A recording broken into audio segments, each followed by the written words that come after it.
Hey everyone, welcome back to Earth Turtle. Today's episode we will continue talking about dinosaurs by looking at a major group, Ornithischia.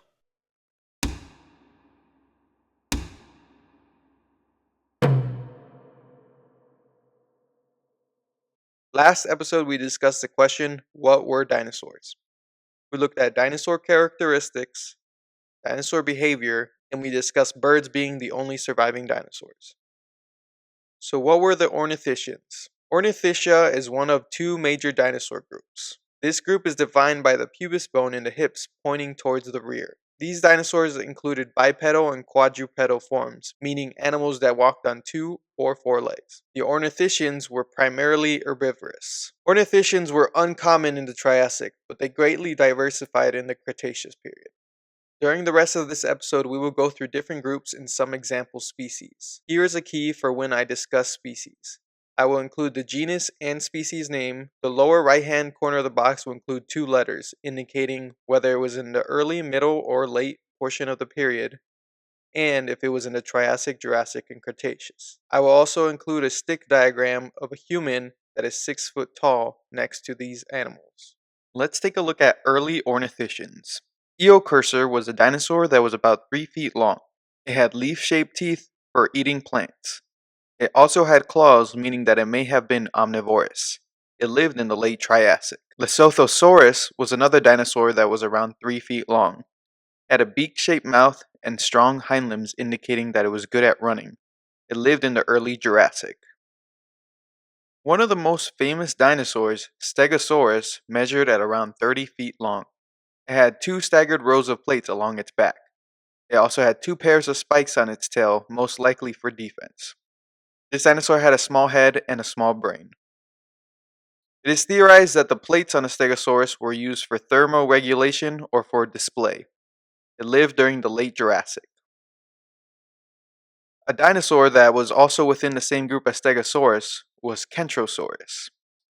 It measured at around 16.5 feet long. It had two rows of plates along its neck and front half of its back. Two rows of spikes lined the tail and the back half of its back. Fossils of this dinosaur have been found in groups, indicating that it may have had a herd lifestyle. It lived in the late Jurassic. Ankylosaurus measured at around 23 feet long. Small leaf-like teeth lined the side of its mouth, but it had a toothless front beak. This dinosaur was known for its defensive abilities.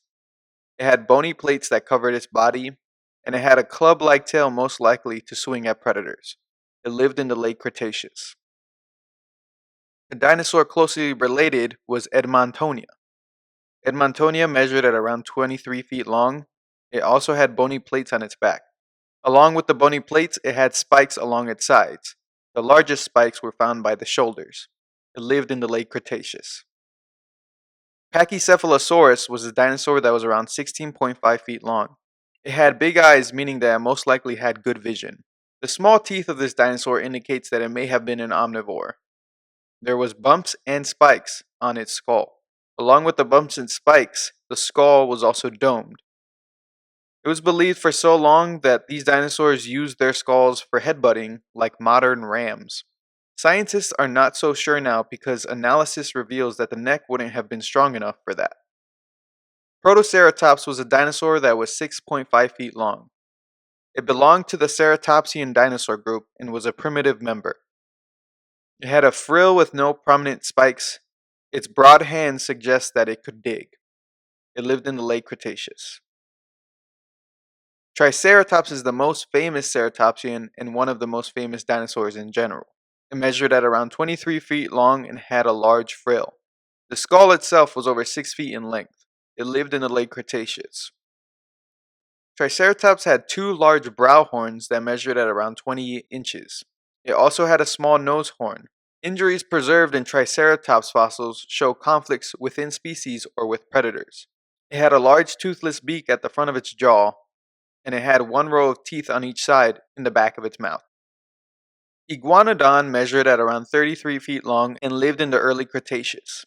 This dinosaur was mainly quadrupedal but rose on its hind limbs when it fed. Iguanodon was one of the first scientifically recognized dinosaurs. Iguanodon's hands were very specialized. The three middle fingers on its hand were fused, It had a fifth finger that could curl and grasp, and its thumb had a spike.